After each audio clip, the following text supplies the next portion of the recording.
Dari namanya sudah jelas ya, public speaking. Public orang banyak, speaking berbicara, berarti memang berbicara di depan umum.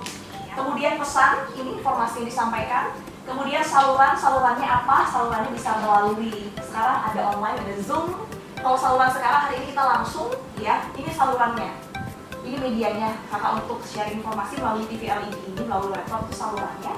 Kemudian komunikannya siapa? Kita. Yes. Kalian adalah komunikannya.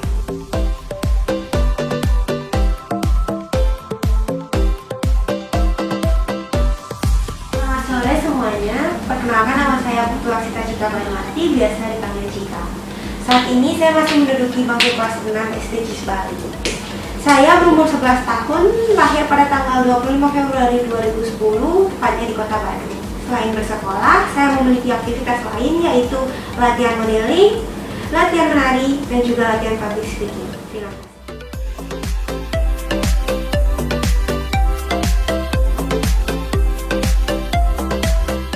Swastiastu.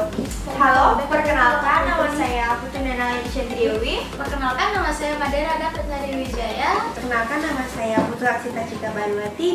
Menurut saya, public speaking Bali kelasnya tidak membosankan, membuat suasana kelas menjadi lebih menarik dan menjadi lebih bersemangat. Ngajarnya sangat asik dan tidak ngebosanin. Ini merupakan salah satu pengalaman yang nggak bisa dilupakan. Sekian dari saya, terima kasih Om Santi Om.